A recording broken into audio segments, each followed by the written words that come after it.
Hey, good morning, everyone. This is Matt Zahn. Am I up next, all? And can you hear me? That's a couple things. Yes, we can hear you. Okay. Thank you, Heidi. Thank you, Peter. And thank you and good morning. And thank you on behalf of the Planning Committee. Thank you to all of you for listening in this morning. A couple of quick notes. One is please, for those who are listening in, use the Q&A button to submit questions. We will have time, including after the initial keynote presentations, to have our speakers answer questions. So please do submit questions. One other note is, we moderators have decided that as a group, we are going to give brief introductions of our very distinguished panel. You can look online at the agenda for a more complete description of all of their background and achievements. And so it's my pleasure now to introduce a couple of two keynote speakers who will begin to give us a background of the state of vaccine hesitancy and vaccine confidence around the world, with a particular focus on the effect that COVID may be having on vaccine confidence around the world. So I will start with introducing Dr. Ann LINDSTRAND. Dr. LINDSTRAND is a pediatrician and public health specialist who has over 30 years of experience in global health, including research and program implementation around the world. She is currently the coordinator of WHO's expanded program and on immunization team, and she will be talking to us this morning about the global impact of COVID-19 on vaccination uptake and access. Welcome, Dr. LINDSTRAND. Thank you.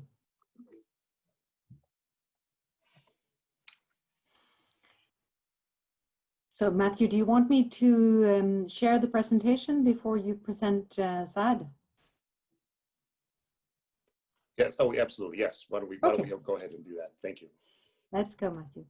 Okay, so very happy to be here with everyone today. And I was asked to do a presentation on the impact of COVID-19 on immunization services and access. And at WHO, we're having a multitude of different methodology to monitor the impact of COVID-19 on immunization. One of the first ones, or first of all, I wanted actually to start with a summary of what I'm going to talk to you about, because then you'll remember. So in summary, we are worried. Service delivery disruptions and mass vaccination campaigns are suspended or disturbed around the world. There is decreased access due to physical distancing and transportation reduction due to the lockdowns, etc. Big concerns both from caregivers and health workers about the COVID-19 exposure at the site of vaccination. Supply chain disruptions have been marked, a little bit better now. And then a big worry where Anuradha will speak later on to the higher risk of populations, high-risk populations, which has of course being the weakest one in the chain, both when it comes to COVID-19 morbidity and mortality and all the consequences of the economic downturn as well. So let me start with some of the methodology. We're doing in asking all countries around the world in a survey, a comprehensive survey where we're monitoring the 25 essential health services, including vaccination. A survey that was sent the 15th of May, and we're updating as every time that we have new countries being online to respond to the survey. Currently, about 103 have responded, pretty well response rates from all different regions. Worrying is now that of these 25 essential health services, their routine immunization, outreach, and fixed at health facilities are some of the top health services being affected during COVID. On top is dental services and rehabilitation services, but after that, it's actually the routine immunization affecting about 70%, and outreach more than the fixed term facilities. But as you can see, there's a wide range of all the other services. We're talking about vaccines mainly today, but it's increasingly clear that to come back to a new normal, everyone has to link up and work towards a comprehensive package of health services, and maybe not exclusively in our different vertical works. Another survey that we have developed together with UNICEF, Gavi, CDC, and Sabin Institute, together with IVAC. We've sent out twice. The last one was sent out to monitor effect of the global impact on immunization services, particularly during the month of May. This time, the second pulse survey, we had 260 respondents in 82 different countries, territories being represented. And here you can see that the majority of the answers came from the African region, but also from the other regions. And we had national and sub-national about equal representation of the respondents. So the results from this, and here we only have the national respondents, 62, but half of those actually were saying that fixed post disruptions were ongoing. And as you can see, the most affected regions at this time in May was AMRO and also Sierra. If you then go to the outreach disruptions, the case is actually worse. Again, only national respondents, and you can then see that more than 60 or 70, even up to 80% of different countries, this is exclusive different countries where you have unique countries, responded that the outreach services of immunization are disrupted or even suspended. So why is that? We asked why there is disruptions happen at the global level, and vast majority are asking for or worried about the low availability of PPE, the personal protective equipment for healthcare workers. Also the low availability of healthcare workers, travel restrictions, but also access to essential appliances and supplies. And some of the national policies also stopping. But you can see that MRO and AFRO particularly had problems with the PPE and access to protective equipment. But AMRO and PAHO were more worried about the lack of availability of healthcare workers being diverted to the COVID response, etc. When it comes to the demand disruption, so this is reported level of disruption of the other side, so asking for services, coming to the services, also national respondents. Here, the trend is really worrying, and I guess that's the case for today, what we are discussing. 73% of the countries were reporting demand disruptions, the worst in Afro, but then at gradual different increases and present in every region. So why are the reasons for the demand disruptions? It's not the regular other routine immunizations that people worry about, but the main worry was the risk of exposure to COVID-19 if they come for vaccination. Also, that fewer users are coming due to just not being able to get there. The public transportation, lockdown, the physical distancing, or that users are uncertain and don't have the latest information about when the services are open and if they can come and get their immunization as usual. We asked about demand plans, and about 85% of all countries that responded have different plans to respond to these worrying trend of decreasing demand or people not coming forward for immunization.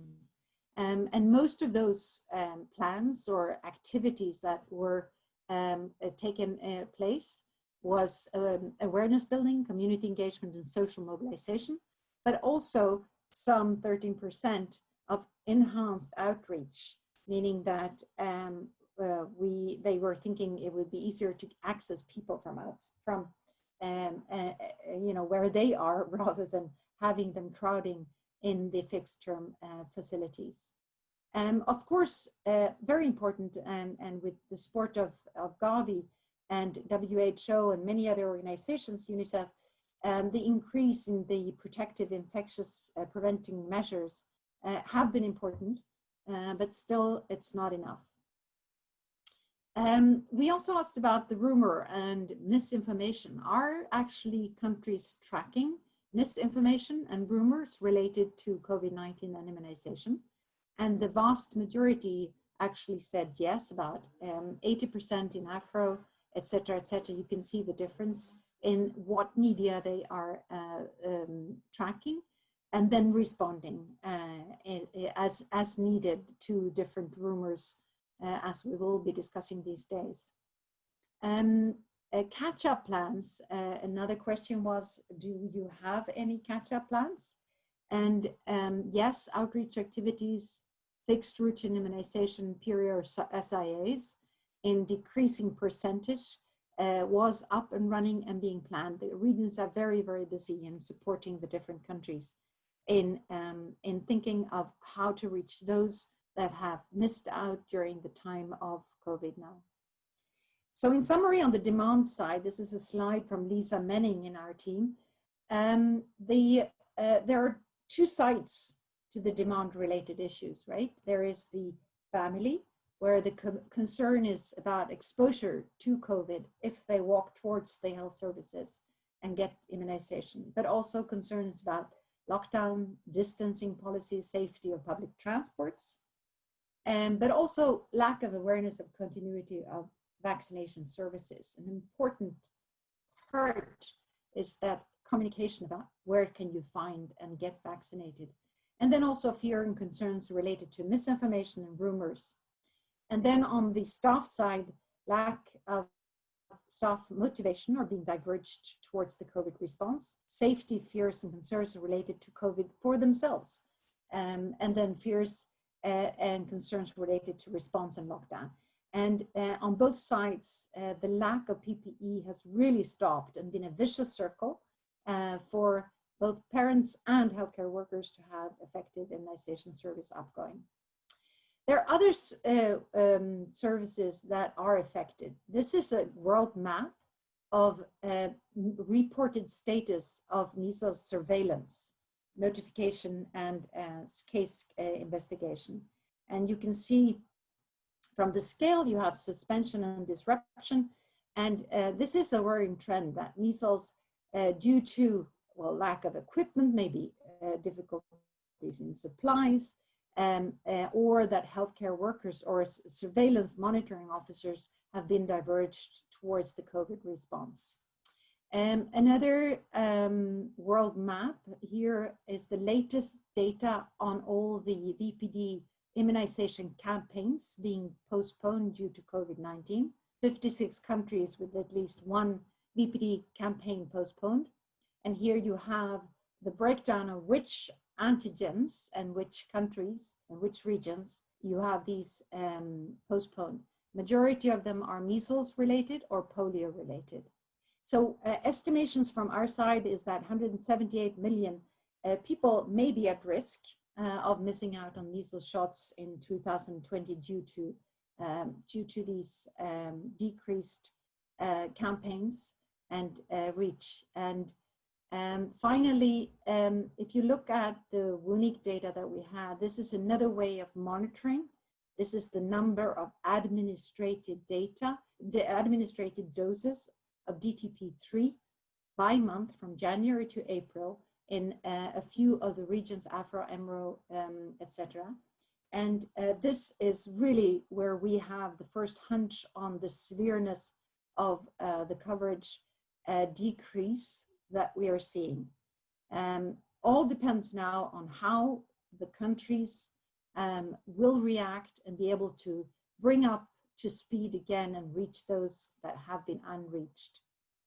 I just wanted to show you this modeling study on the early estimates of an indirect effect of COVID-19 on maternal and child mortality in 118 or 19 low-income countries, low and middle-income countries. Of course, you can see the strategic framework of both the provision of health services, but then also the utilization of health services and the excess child deaths per month due to interventions being postponed. And that is all different: child and maternal health intervention, preventment and treatment. But on the left side is the table that shows 3 levels of scenario of the number of child death additionally we could expect in these low and middle income countries due to certain of the postponed vaccinations that you have of the antigens being done. So the indirect effect of the COVID-19 pandemic is really worrying. And so what do we do in WHO? Well, what we do is we've been pounding out lots of different guidance to support countries. The first one was the guiding principle, SAGE endorsed, where we really pushed all countries to maintain immunization services during COVID.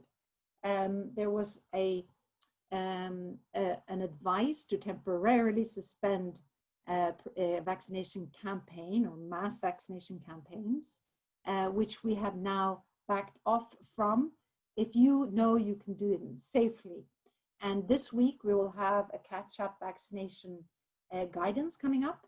Leave no one behind guidance for planning and implementation catch-up vaccination with all the different elements that you see here, including how to do and properly organize immunization sessions safely. Final slide. This one, looking ahead, I think that one of the main worries that I have right now that we are working on is the implementation of the new SARS-CoV-2 vaccines coming up very quickly. And how do we do that safely? The balancing act of both implementing 2 billion new COVID-19 vaccines coming up very soon before the end of 2021, and at the same time not affect the uptake of the routine immunization.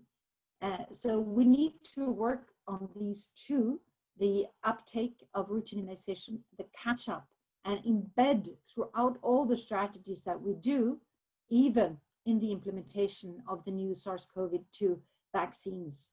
A trust, strategic messages about the value of vaccine, and ensure that everyone has access to the latest evidence and data, and of course build on the local context, the local informing data on demand, and tailor the strategies as they can be done. So those were the slides I wanted to show, and thank you very much. I leave over to you, Matthew, again.